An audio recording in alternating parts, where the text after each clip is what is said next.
दिल्ली में प्रदर्शन करने वाले हिडमा गैंग के पीछे कौन है? क्या इसके पीछे नक्सली हैं? क्योंकि ऑपरेशन कगार के तहत सुरक्षा बलों ने नक्सलियों की टॉप लीडरशिप को सफाया कर दिया, इसलिए नक्सली ऑपरेशन कगार को रुकवाना चाहते हैं। प्रदर्शन करने वाले हिडमा गैंग की मांग भी ऑपरेशन कगार को रोकने की ही है। क्या इसके पीछे अर्बन नक्सल हैं? समझिए, पढ़े लिखे और कंक्रीट के जंगल यानी शहरों में रहने वाले अर्बन नक्सलियों का मकसद हमेशा भारत की छवि खराब करना रहा है। इसकी साजिश पहले भी बेनकाब हो चुकी है, तो क्या अब अर्बन नक्सलियों ने हिडमा गैंग बनाकर नए रंगरूटों को सड़क पर उतारा है? या हिडमा गैंग के पीछे चीन की लाल सलाम वाली विचारधारा है? समझिए, हिडमा कम्युनिस्ट नहीं, माओवादी था। नक्सलियों की पार्टी का नाम भी CPI माओवादी है। ये नक्सली रूस के मार्क्स को नहीं, चीन के माओ से अपना वैचारिक उसको गुरु मानते हैं। तो क्या इनकी फंडिंग चीन से हो रही है?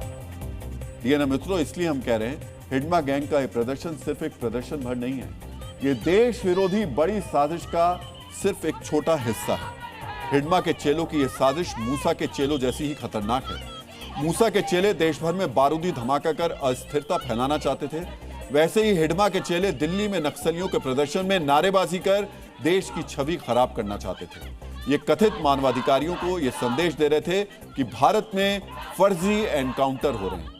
डीएनए मित्रों, जरूरी है कि हम इस साजिश से सावधान रहें, इसके खिलाफ अपनी आवाज उठाएं।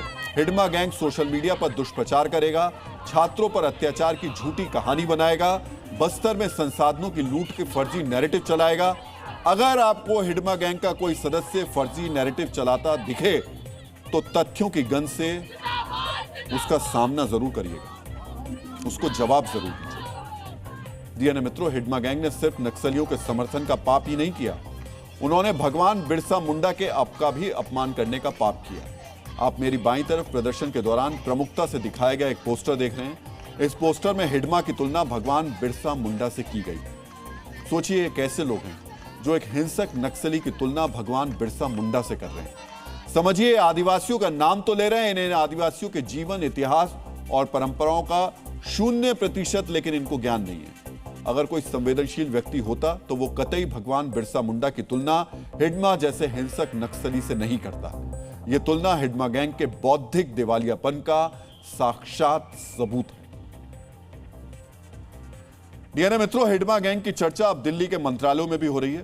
केंद्रीय खाद्य प्रसंस्करण उद्योग मंत्री चिराग पासवान के साथ हमारे विशेष संवाद में भी हिडमा गैंग का जिक्र हुआ।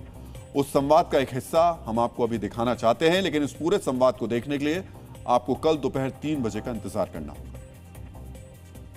एक घटना इंडिया गेट पर हुई और वहाँ पर जेनजी, सो कॉल्ड जेनजी उनको कहा जा सकता है, वो लोग जुटे प्रदूषण के नाम पे और उसमें उन्होंने हिडमा अमर रहे, हिडमा जिंदाबाद के नारे लगाए। और हिडमा को हर कोई जानता है, कुख्यात नक्सली हत्यारे के तौर पर देखा जाता रहा है।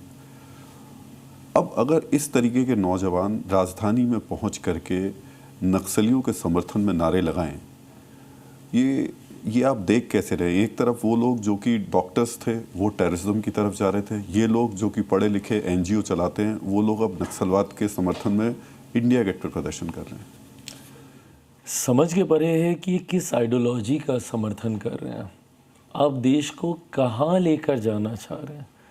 और जैसा मैंने कहा कि चिंता तब और ज़्यादा बढ़ जाती है जब युवा, पढ़े लिखे, सक्षम लोग ऐसी सोच का, टेररिज्म का, नक्सलवाद का, आतंकवाद का जब आप समर्थन करने लगते हैं, तो मैं अभी भी नहीं समझ पाया हूँ कि भाई आप किस विचारधारा के साथ आप जाना चाह रहे हैं।